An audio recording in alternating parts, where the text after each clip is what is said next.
In this video, I'm gonna show you how to play the King's Indian setup with black. It's super versatile because you can play it against pretty much anything that white chooses. So I'm not gonna go deep down in theory in this video. I'm just gonna show you all the basic concepts and ideas of the opening.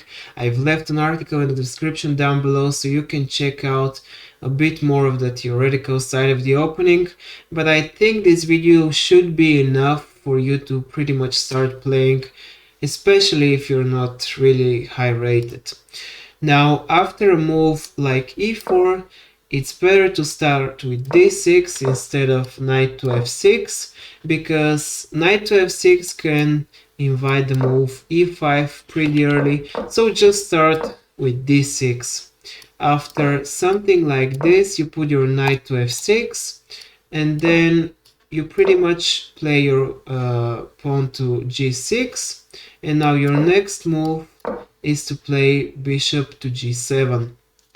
After something like this, you castle, and now you've got the King's Indian setup with the fianchettoed bishop. It's going to be pretty strong weapon in the future, and now your king is safe. Your next moves should be something like knight to d7, and the critical pawn breaks in those types of positions are e5 or c5.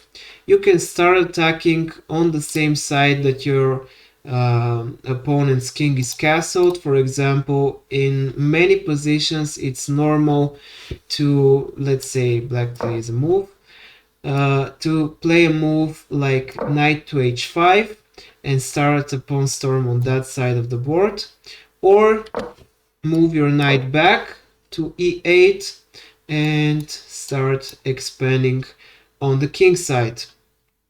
Now, if your opponent tries to be aggressive pretty early in the opening, for example, after a position like this,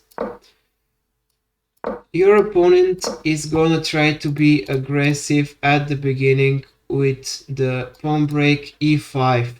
Now, against this, maybe you should check a bit more of the theoretical side, because you need a weapon in those types of positions, but that's not scary if you know what you're doing with the King's Indian. And if your opponent doesn't do it, but let's say, for example, your opponent decides to castle on the queen side, you can still attack him on that side of the board with moves like a6, and the point of a6 is to play b5 in the future, attack this bishop, and start an attack on that side of the board with the queen, with the knights.